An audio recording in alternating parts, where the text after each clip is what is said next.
Sí, dime, sí, es aquí, dime. Me llamo Ana. Hace tiempo que colaboro recibiendo llamadas de mujeres que quieren abortar. He visto de cerca la cruda realidad de situaciones realmente difíciles y he llegado a la conclusión de que bajo tanta presión, para estas mujeres no es fácil estar abiertas a la verdad. ¿Cómo es posible que puedan olvidar algo tan esencial como el valor de la vida que llevan dentro? Después de muchas llamadas, de tantos fracasos y vidas perdidas, pienso que quizá también yo soy parte del problema. Tal vez no logro transmitirles un mensaje de esperanza. No lo sé, pero he decidido empezar de nuevo, buscar la verdad, las respuestas. Quiero tratar de comprender el engaño que lleva a una mujer a justificar ante ella misma y ante buena parte de la sociedad el sacrificio de una vida, la de su propio hijo. Yo cuando tenía 7 hijos, pues me quedé embarazada otra vez y mi marido entonces estaba pasando una larga temporada sin trabajo. Llevaba más de 2 años sin trabajo. Vivíamos en una casa de alquiler que no podíamos pagar, nos iban a echar. Y bueno, pues la situación económica era muy precaria, no podíamos prácticamente darle de comer a los hijos. Nunca faltó un plato de comida, ¿no? Pero yo me agobiaba mucho por el tema del dinero. Y bueno, pues al quedarme embarazada otra vez, pues supuso para mí un terrible problema. Yo no tuve nada, o sea, yo me vi sola ante un embarazo inesperado y la realidad es que a mí, como en el 87% de los casos, el varón me abandonó, dijo que él pasaba, que lo mejor que podía hacer era abortar, que bueno, pues que eso no era nada, que yo ya bastantes problemas tenía con sacar un hijo adelante porque estaba sacando un hijo de pequeño adelante, yo sola. Y la cuestión es que me vi sola, abandonada y con miedo. Lo único que me ofrecieron fue el aborto como algo fácil, sencillo, indoloro, que no me iba a pasar nada y que además, bueno, pues que no me preocupara, que en 24 horas. Yo todavía recuerdo como si fuera hoy día cuando mi mujer vino y me dijo, pues yo estoy embarazada, creo que estoy embarazada. En aquellos momentos pues me cayó como un mazazo. Porque teníamos 7 hijos, la situación económica era bastante mala, yo había quedado en el paro y bueno, mi mujer me dijo, pues podemos abortar. Yo me fui a lo cómodo, tú haz lo que tú quieras, lo que te parezca mejor, yo no quiero, es una decisión tuya y tú tienes que ver lo que tú quieres. Y esa me parece una conducta totalmente equivocada, totalmente errónea. Es evidente que un embarazo inesperado supone para muchas personas un grave problema.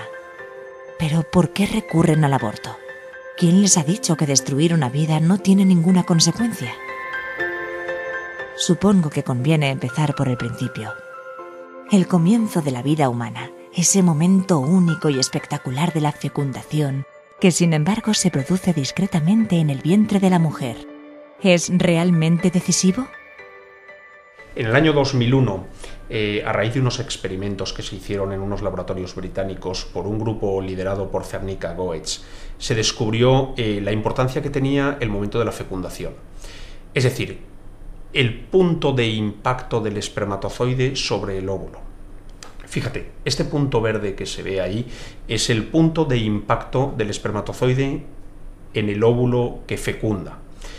A partir de ese momento se inicia por parte del óvulo la división celular y estas dos células es lo que llamamos cigoto. Lo interesante de este experimento es que se tiñeron ambas células, una de rojo y una de azul, y se descubrió que en la siguiente división celular la célula de rojo solo se dividía en células en rojo y la célula en azul solo se dividía en células en azul.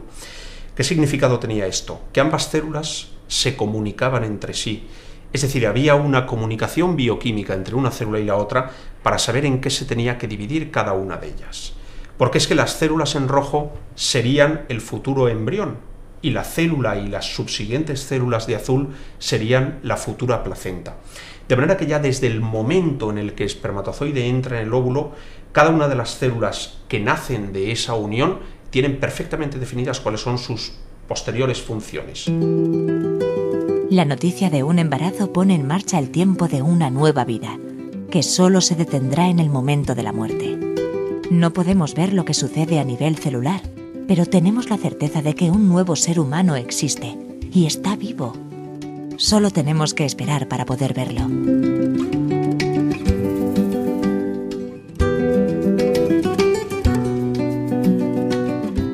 Muchos somos, Ana, los que pensamos que la vida humana comienza en el mismo momento de la fecundación, es decir, cuando el espermatozoide entra en el óvulo. Pero no todas las personas piensan así, incluso una parte de la ciencia no piensa así.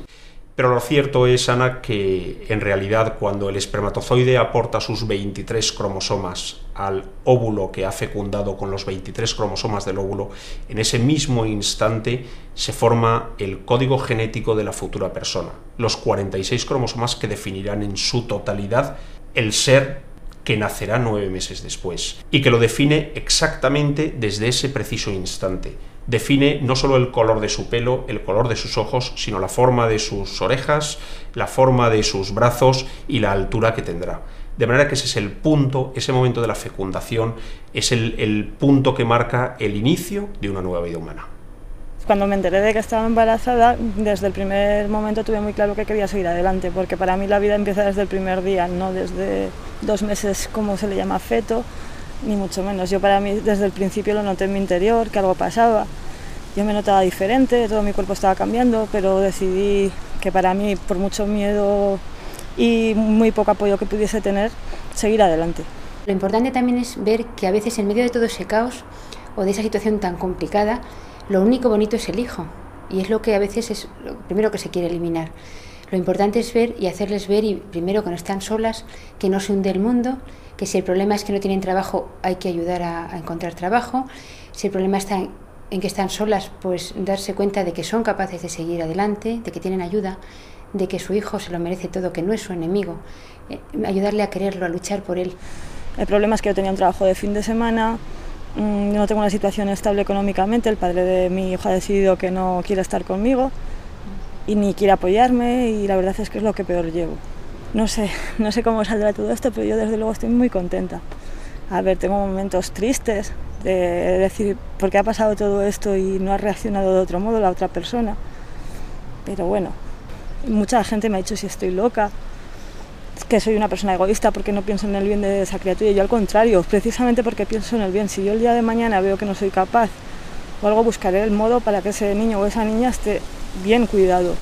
Ayudarles pero sin compadecerlas. Realmente una mujer es una leona luchando por su hijo, y es muy importante en eso también, el ver que tiene algo importante por lo que luchar, y también el saber que muchas veces esas situaciones son el revulsivo y el motor que les hace lanzarse hacia arriba y a veces dar un giro, pero de 360 grados en su vida, un giro positivo. Yo no he pedido en ningún momento limosna, ni creo ser una superheroína, ni mucho menos, sino solo quiero sacar adelante la vida de este niño o de esta niña. Si no me pueden ayudar, yo me buscaré el modo de hacerlo. Y no tengo ningún miedo. Sé que me va a costar esfuerzos, que me voy a llorar, pero también voy a tener muchas alegrías. Cuando le vea la carita, el primer día. No sé, es que eso solo lo sabe quien lo tiene dentro. Realmente, hasta que te pasa a ti no te das cuenta. Sí, realmente hay una gran diferencia entre optar por la muerte o escoger la vida.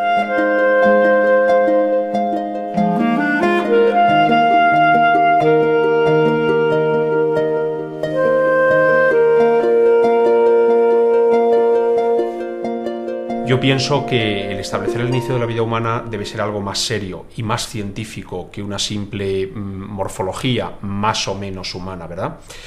Fíjate, te podría decir que aproximadamente a los 17 días está formado el hígado, las primeras células hepáticas empiezan a formarse.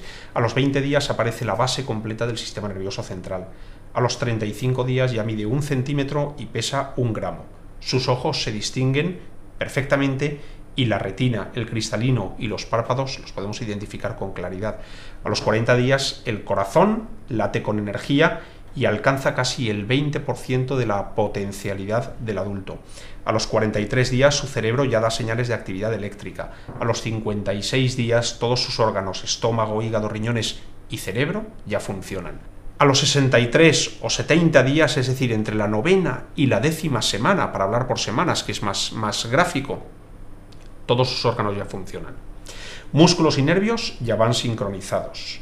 Mueve los brazos y las piernas. Incluso si quiere, puede chuparse el dedo. Y estamos hablando de la 10ª semana de gestación. Si bien la morfología es importante, no es determinante. Pero vemos claramente que a partir de la 10ª semana tiene morfología humana con toda claridad.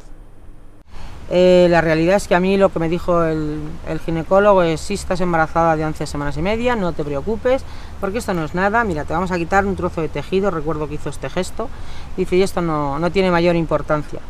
A mí cuando terminó de realizar la intervención, el que la hizo se marchó, la señorita que le acompañaba se marchó con él y me dejó los restos de mi hijo ahí a mi lado.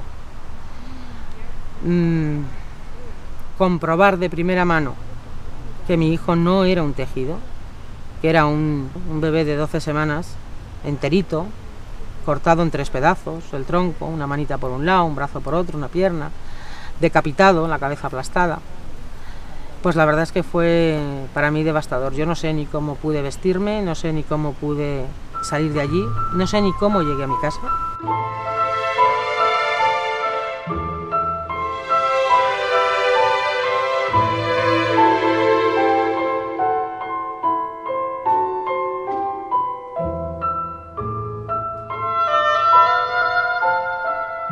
Cuando no ves algo desagradable, resulta más fácil pensar que la realidad es menos dura, más llevadera.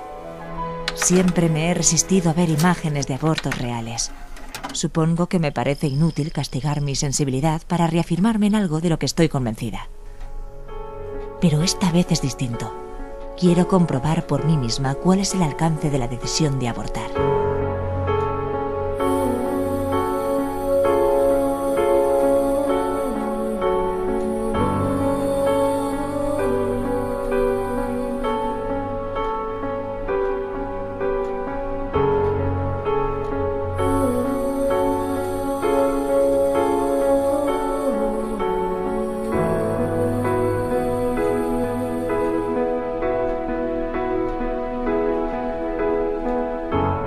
¿Quién defenderá la vida? ¿Quién será la voz de millones de niñas y niños privados de ese poquito de tiempo necesario para provocar nuestra compasión? ¿Quién es capaz de hacer algo así?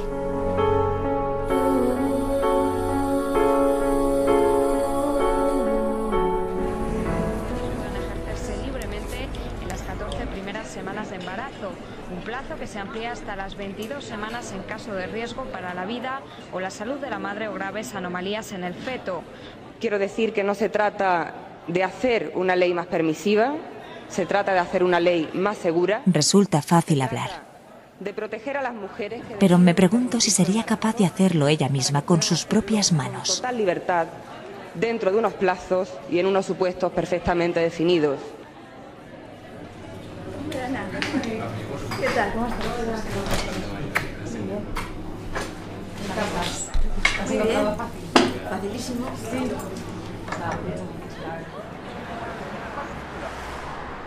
Lo violento que es, desde luego para todos, pero desde el punto de vista del profesional sanitario, es decir, desde el ginecólogo que tendría que hacerlo, eso es muy violento. ¿Por qué? Fundamentalmente porque nuestro entrenamiento y nuestra vocación nos llevan a todo lo que hacemos a hacerlo para salvar a alguien, no para matar a alguien. Es decir, nuestra vocación es curar y todo lo que intentamos hacer es eso, salvar a alguien, ¿no? Entonces es muy difícil ponerse en el otro lado, es decir, pasar a ser verdugo. Incluso hay mucha gente que te dirá, bueno, pues yo respeto que la gente aborte, no hay ninguno que lo quiera hacer. Eso es muy significativo. Sería especialmente grave que una ley en la que estamos en contra por principio, que liberaliza el aborto o que reconoce el aborto jurídicamente, incluso el supuesto derecho a un aborto, no reconozca el derecho a la objeción de conciencia de los profesionales de la medicina. Sería inadmisible. Pero aun cuando no lo reconozca, creemos que los médicos, los facultativos, tienen el derecho a ejercer la objeción de conciencia. Y de hecho lo están haciendo en España, en muchísimos hospitales y en muchos hospitales públicos. De tal manera que ellos no están obligados a practicar un aborto. Lo diga o no lo diga la ley que supuestamente pueda aprobarse. Como comprenderás, no solo desde nuestro punto de vista, sino también desde el paciente. Es decir, un paciente que viene a que tú le cures o a que le cuides su embarazo, que es la salud de la madre y la salud de su hijo, no puede entender que tú a la vez estés matando o abortando a los niños de otras mujeres. Seguro que eso le hace desconfiar de mí, ¿eh? Es decir, no puedo curar a un niño y al de al lado matarlo. No lo entiendo yo y no lo entiende tampoco la paciente que viene a ponerse en mis manos. Y esto es una cuestión que es esencial, porque el derecho a la objeción de conciencia no es un derecho más. El que uno pueda hacer valer razones de conciencia moral frente a los poderes públicos, frente al Estado, frente a la aplicación estricta de la norma jurídica, es algo que está indisolublemente ligado a la dignidad del ser. Pero desde luego yo no estoy dispuesta a hacerlo y creo que muchos compañeros con los que he hablado tampoco. Y no importa la ideología o las ideas morales o religiosas que tengan al respecto. Esto va en contra de lo más elemental y lo más de instinto de nuestra profesión. Y todo esto enlaza con que todo el mundo se empeña, todo el mundo, véase los políticos, tal, con que seamos los médicos los que hagamos esto. Nosotros no estamos entrenados para matar.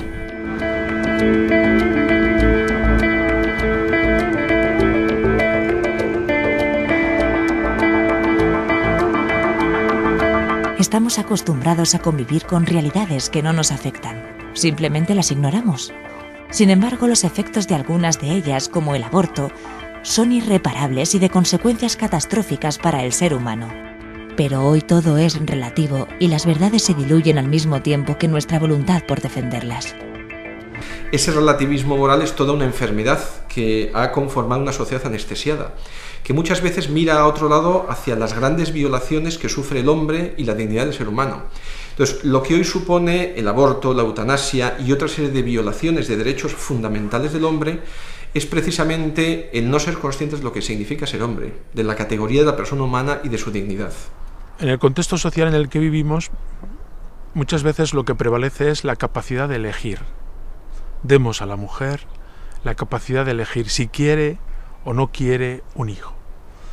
Y por tanto se eleva al rango supremo esta capacidad de elegir.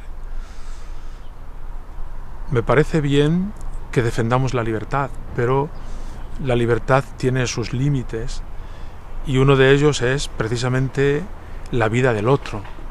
Entre los muchos argumentos que se utilizan y que aquellas personas que defienden el aborto, los argumentos que se utilizan para abortar, está la libre elección para decidir sobre aquello que crece en el vientre de una mujer, ¿no?, que aborta y dice, bueno, pues yo puedo abortar esta indeseable masa celular que ha tenido la osadía de anidar en mí, ¿no? Incluso se atreverían a decir. La mujer puede elegir o no concebir un hijo, pero si el hijo ha sido concebido a sus entrañas por el camino que sea, la mujer tiene que acoger, y el hombre y la sociedad tienen que acoger esta nueva vida, porque la vida siempre es un don de Dios. Lo que existe, y eso hay que decírselo a cualquier ciudadano, es un derecho de la vida naciente a nacer. El derecho de cualquier hombre a nacer es un derecho fundamental. Y no existe un derecho al aborto. Y todo el argumentario que se ha ido decantando y vertiendo por parte de la cultura dominante, incluso de responsables políticos y de personales de la vida civil, de que hay un derecho de la mujer sobre el propio cuerpo, es una visión materialista y hedonista de lo que es la vida. La vida del feto es una vida, la vida en nasciturus es una vida independiente y no se puede traducir en un derecho a disposición sobre el propio cuerpo de la mujer. Porque es parte de mi cuerpo y por tanto yo con mi cuerpo puedo hacer lo que quiera. Pero yo planteo, ¿permitiría la sociedad en realidad, o permitiría la sanidad en realidad, que un hombre porque sí quisiera amputarse los dos brazos o las dos piernas? Lo único que lleva a esa persona en su vientre es otro ser humano, diferente, con 46 cromosomas que le definen clarísimamente. Y lo único que necesita es tiempo para madurar, pero el mismo tiempo que necesita un bebé de 2 meses para madurar hasta un adolescente de 16 años o hasta una persona madura o adulta de 40 años. Solo necesita tiempo, porque toda la información para madurar la tiene. Si nadie interrumpe esa maduración, nacerá un bebé a los 9 meses. El aborto no deja de ser un crimen, puesto que es matar una vida que comienza, una vida que es indefensa, y matar una vida en un lugar que es sagrado, como es el seno materno. Si el seno materno, en vez de ser el lugar más seguro, se convierte en el lugar más inseguro, porque está la intemperie, porque es el lugar donde se puede matar fácilmente y sin ninguna consecuencia, pues estamos, digamos, contradiciendo, estamos extorsionando la naturaleza.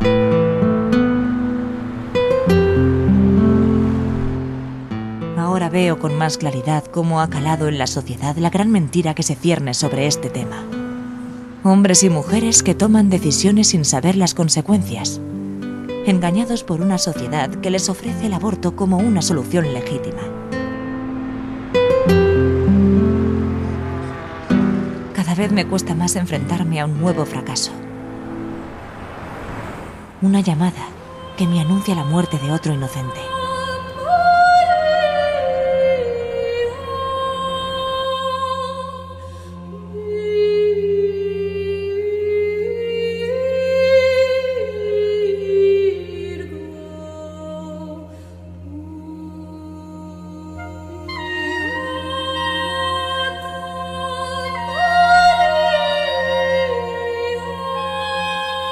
¿Es acaso inútil defender la vida? ¿Cómo es posible que no se escuche nuestra voz?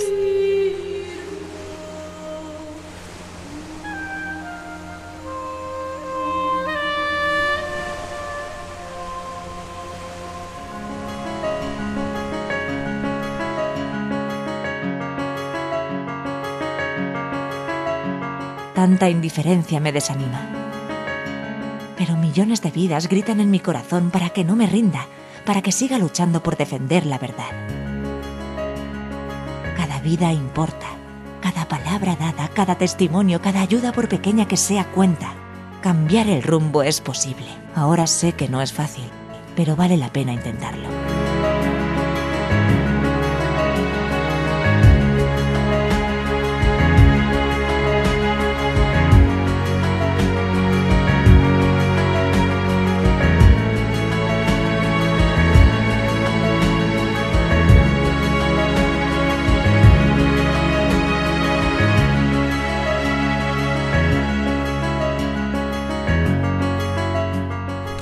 Un punto que me parece muy importante, Ana, en este asunto es el de la información a la mujer que va a abortar. Es decir, aquella mujer que ha tomado la decisión de abortar, en muchas ocasiones desconoce profundamente cuál es todo el proceso del aborto y las consecuencias que ello conlleva. Me da la sensación que cuando una mujer se acerca a una clínica abortista, lo que escucha son: no te preocupes, no pasa nada, tú tranquila. Esto lo hacemos todos los días y es normal que pienses así, porque si realmente no quieres a tu hijo, ¿por qué lo has de tener? Es decir, que toda la información va sesgada y va justificando la necesidad de ese aborto, que es lo que realmente en ese momento pretende la mujer. Para los que viven del negocio del aborto, por supuesto, no les interesa que la mujer tenga tiempo de pensar, no les interesa que la mujer conozca la realidad a la que se va a enfrentar durante el aborto y, por supuesto, a la que se va a tener que enfrentar después. Sí que vemos como algo común en que las mujeres normalmente no tienen apenas información, por supuesto, ni información siquiera de en qué momento de gestación se encuentran, ni esa información de que llevan una vida dentro. Es tan importante hacer una buena ecografía, que sepan que tienen un hijo dentro, pero tampoco tienen información en absoluto del procedimiento del aborto, que es algo horroroso, algo violento para su hijo, por supuesto, pero también para ellas, y luego las inmensas secuelas de las que muchas veces no se quiere hablar. Y son secuelas que se habla mucho ahora últimamente de las psicológicas, pero también las tiene físicas. La complicación más frecuente sería perforar el útero, es decir, hacer un agujero en la pared del útero, y eso provoca sangrados, puede provocar cicatrices que hagan que luego al curarse, al cicatrizar, se peguen las paredes del útero, y eso condicione la capacidad de más adelante tener un embarazo normal. Y también, muy importante y más frecuente, las infecciones, porque se produce una infección porque se han quedado ahí unos restos.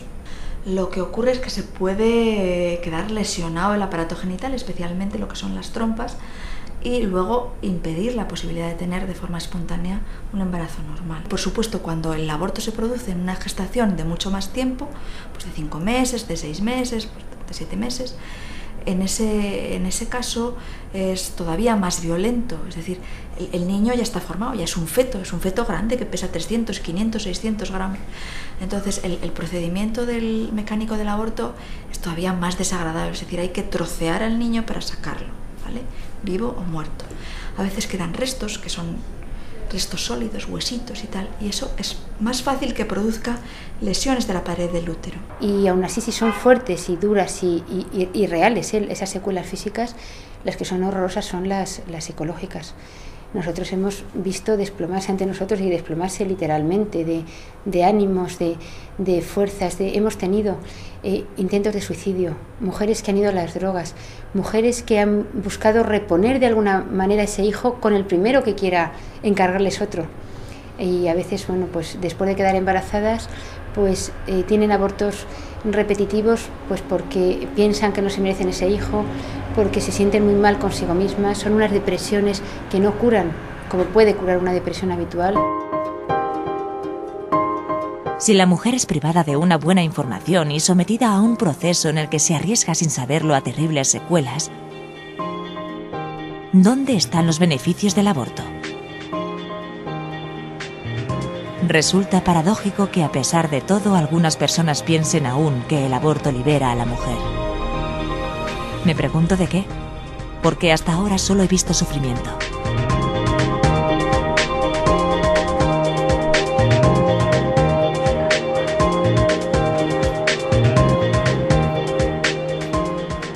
El siguiente paso es hablar con un psicólogo. En teoría, el psicólogo tiene que escucharte, tiene que ver si realmente, según la legislación vigente, estás dentro de algún supuesto, pero la realidad es que la misión que tienen los psicólogos que trabajan y que viven del negocio del aborto es que tú firmes el consentimiento informado y para adentro, vamos, no tienen el más mínimo interés en qué situación real estás tú. La verdad es que llevo más de 35 años trabajando sobre el tema.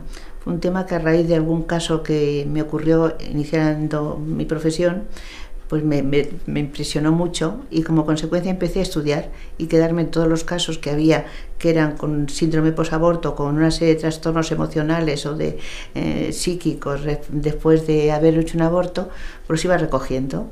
Pensé en un momento dado que sería interesante publicarlos, cosa que me costó horrores porque no me lo admitían. Además, quería hacerlo desde un punto de vista científico. Los casos eran evidentes, ¿no?, que tenían una serie de trastornos emocionales y psíquicos tras el aborto, pero que realmente en aquel momento no era un buen momento para publicar aquello. Hablar de aborto era tabú.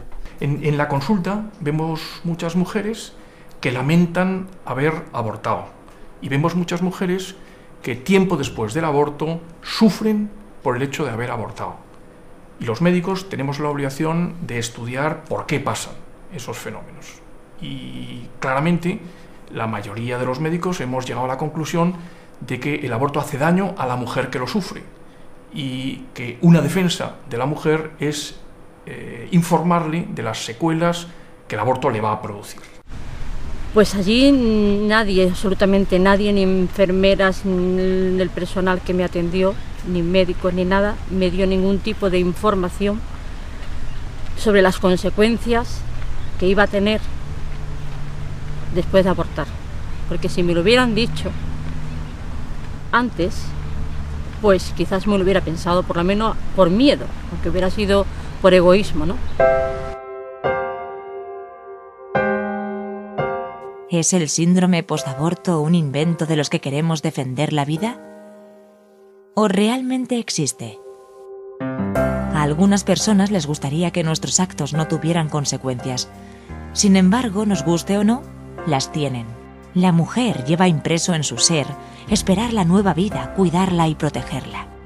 Si decide destruirla, ignorando el instinto de conservación, su propio ser queda dañado y los efectos afloran tarde o temprano. Generalmente te viene una serie de síntomas que son cuadros depresivos o ansiosos, sueños y pesadillas a veces, luego sentimientos de culpa, remordimientos. La clínica es demoledora. El daño existe, la mujer sufre y va a sufrir mucho tiempo. Y por tanto los médicos hemos de pensar cuáles son las causas, cuáles son las explicaciones, porque eso nos va a ayudar a proponer tratamiento. A mí me ha ocurrido de una enferma que llevaba tratándome un tiempo con tratamiento de un antidepresivo porque tenía una depresión, y un día me di cuenta por un sueño, me pareció, por lo menos a mí, que me estaba hablando de algo que podía haber detrás. Me dirigí a ella y hice la hipótesis, y me da la impresión de que me está usted ocultando algo, ¿no? Me acuerdo que se quedó lívida, se echó hacia atrás y dijo, bueno, voy a contarle una cosa que nos habíamos prometido mi marido y yo nunca más contar. Tenía ya 3 hijos. Dice, el primer embarazo yo hice un aborto. Dice, desde entonces yo tengo estos sueños, estas pesadillas, que se los he venido ocultando. Dice, pero ahora se lo cuento porque a mí me parece que necesito hablar con alguien, y en este caso esta mujer empezó a mejorar después de aquello. Después de eso, pues yo he experimentado muchísimo insomnio, asco a mí misma, asco a mi marido, asco incluso a mis hijos, una violencia que yo no la tenía antes, un rechazo totalmente a mi marido en todos los sentidos, la vida sexual, no podía ni mirarle la cara, le culpaba a él por haberme dejado abortar, y así me pasé pues durante varios años. Este aborto fue hace 19 años. El daño es un daño en todo el funcionamiento de la mente, es un daño que tiene que ver con el sentimiento de bienestar, que los síntomas muchas veces son psicosomáticos, que la fragilidad es afectiva, pero sabemos que no es una forma de depresión sin más, no es una forma de culpa, no es una influencia de los demás que hace que uno experimente lo ocurrido como algo impuesto desde fuera. Bueno, es algo que rompe realmente el funcionamiento de la cabeza, y dentro de todo lo que sería las ciencias de la conducta, el estudio científico de la mente, la neurobiología de las relaciones interpersonales, sabemos que va a crear unos circuitos de enfermedad que van a hacer sufrir a la mujer durante mucho tiempo. Una de las cosas que también es necesario decir a la gente, que las personas que tienen una cierta predisposición psíquica a padecer la enfermedad mental, tras el trauma del aborto, aparece casi seguro, porque es un trauma más. Este síndrome no es solo una consecuencia de que uno era ya nervioso antes de abortar y que uno tenía una serie de factores de predisposición, sino es una circunstancia que tiene un acontecimiento que para el sujeto es enormemente importante y que pone en marcha secuelas que se van a poner periódicamente en actividad y por lo tanto van a hacer sufrir enormemente a la persona. O sea que generalmente al principio puede que la mujer tenga un poquito de angustia. Aquí mi mujer, cuando se entera que está embarazada, pues ¿y ahora qué voy a hacer? ¿Cómo me voy a plantear el asunto? ¿No? Pero eso no es enfermedad. Hay una angustia que es al contrario, realizadora de la persona, más que patológica, ¿no? Y realmente al contrario.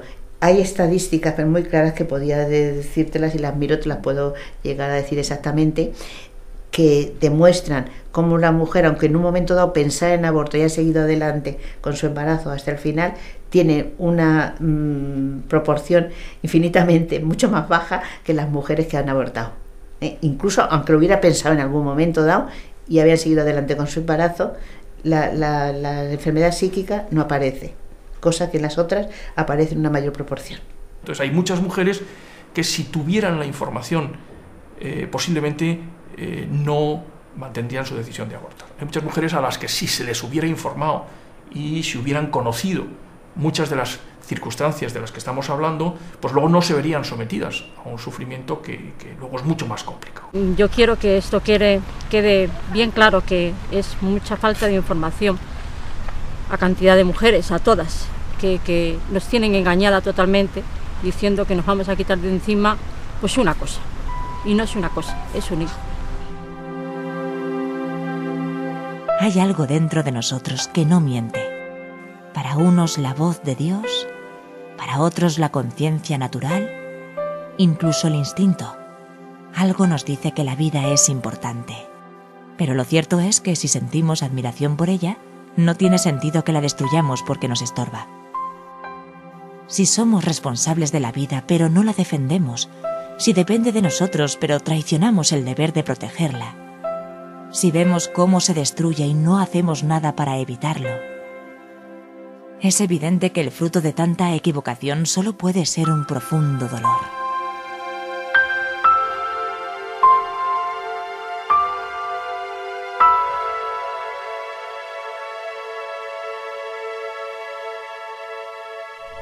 Yo pienso que yo daría hoy la vida, daría cualquier cosa por un hijo mío, y sin embargo, en un momento dado he sido capaz de acompañar a mi mujer a una clínica para que abortase. Eso no me entra en la cabeza, y es un sufrimiento y es algo que jamás me lo perdonaré en la vida.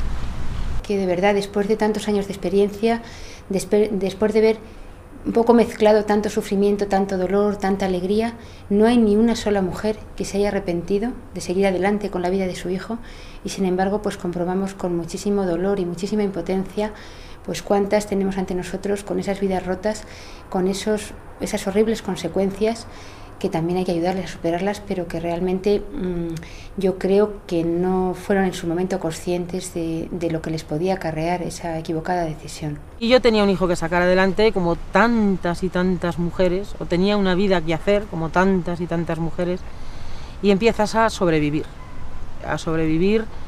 además sin entender qué es lo que te está pasando, ¿no? Tu vida se convierte en negativo. Desde la depresión, la angustia, tus estados de ánimo son montañas rusas, la baja autoestima. Pesadillas, terribles pesadillas, donde aparecían niños continuamente ensangrentados y que me decían: ¿por qué, mamá? Una voz que me decía continuamente: ¿por qué, mamá?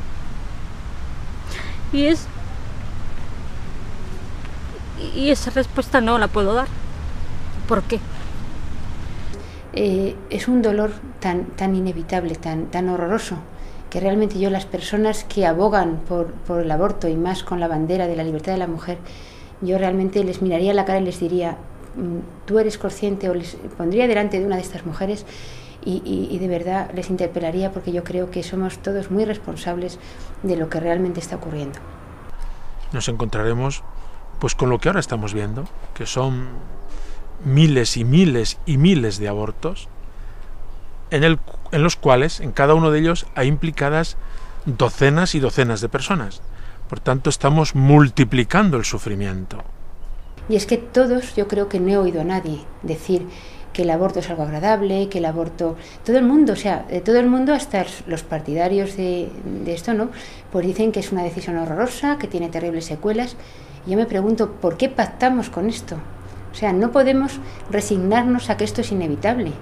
Creo que ha de ser un compromiso, en primer lugar, un compromiso personal, de congruencia en nuestra propia vida y en la vida de nuestros hijos, nuestros vecinos, que a veces cambiamos de chip cuando nos toca cerca el caso, y desde luego un compromiso social. O sea, es propio de una sociedad avanzada el dar respuesta a los problemas, dar respuesta siempre positiva, apostar por el más débil y realmente valorar a la mujer embarazada por lo que vale en sí mismo como mujer y por lo que lleva dentro, porque esa vida es totalmente insustituible.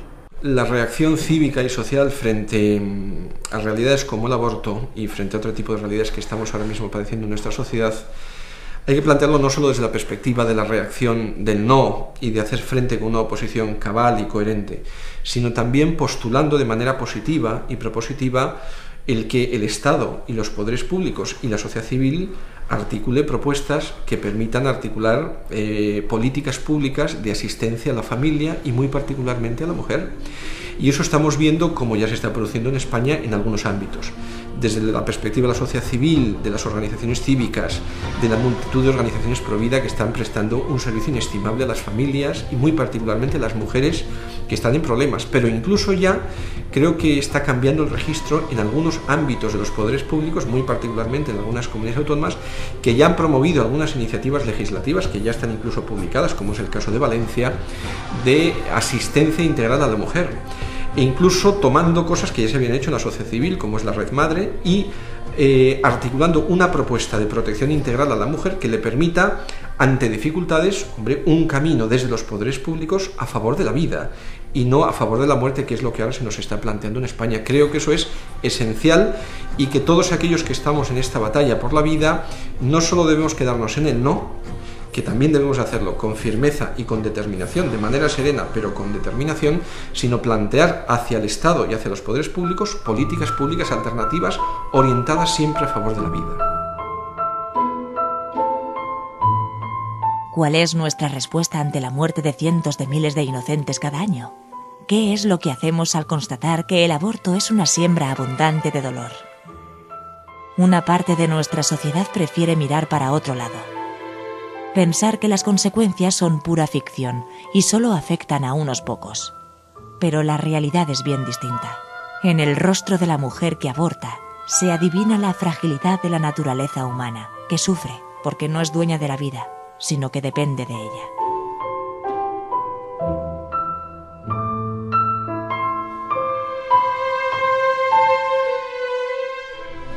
Yo le digo a las mujeres que estén esperando un hijo, en la situación en la que se encuentren, que siempre hay una posibilidad para seguir adelante.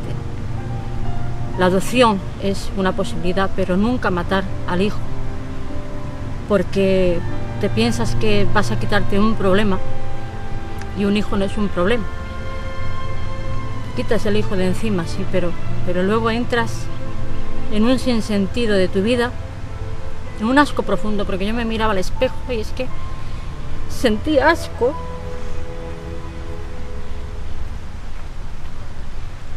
De mí, de todo lo que había hecho.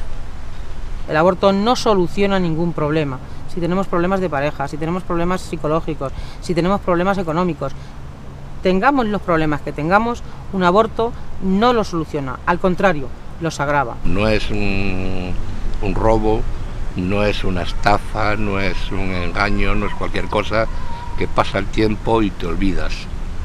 Es la vida de un hijo tuyo, la vida de un hijo tuyo que podía estar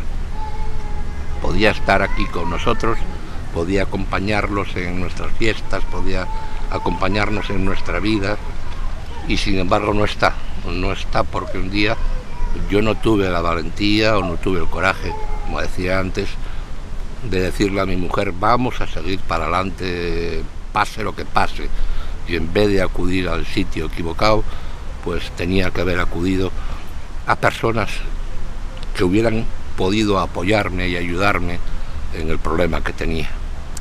Esto me está sirviendo un poquitín de alguna manera de que mi experiencia sirva para otras mujeres, que sirva para ayudarlas de alguna forma a ver un poco de la luz que se puede dar en adopción, que hay miles y miles de matrimonios deseando de tener hijos, deseando de dar amor a ese hijo. En la situación en la que se encuentre, pues poder darlo en adopción, pero nunca, nunca matarlo, porque eso no es ninguna solución. Todo lo que es la orientación, el apoyo, la proximidad, el que pueda tomar una decisión sabia y sana para ella, pues evidentemente va a ser un elemento básico. Hay muchísimos centros en distintas partes del mundo donde mujeres que van a solicitar abortos, curiosamente, conforme van recibiendo información y van encontrando, yo creo que explicación a muchas de las circunstancias que ellas viven, pues espontáneamente cambian su opinión, y no la cambian exclusivamente por la presión, que muchas veces es la que les ha llevado a esos centros de aborto, sino al revés, porque es que son más dueñas de su propia decisión y son más coherentes con lo que hoy va a ser bueno para ellas. Ayuda a la madre, educación de niños, adolescentes y jóvenes, y no cansarse en este campo de influir en la sociedad para que la sociedad se dé cuenta de que tiene mucho que hacer en la acogida de la vida. Desgraciadamente, al cabo de unas cuantas décadas, Europa se muere de vieja. Y es una triste suerte que esto sea porque no ha sido capaz de transmitir la vida a la generación siguiente.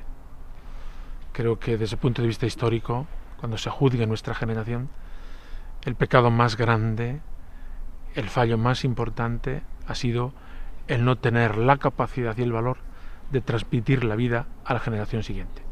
Yo creo que en este contexto la sociedad civil, la ciudadanía, los hombres de bien, seamos creyentes o no creyentes, porque esto es una cuestión que atañe a todos, no es una cuestión que afecte a los católicos, los cristianos, ni siquiera a los creyentes, debemos actuar con el compromiso cierto por la verdad, por la vida, por la dignidad del hombre y por los derechos fundamentales de la persona, porque eso es bueno para todos y es bueno para el bien común de la sociedad.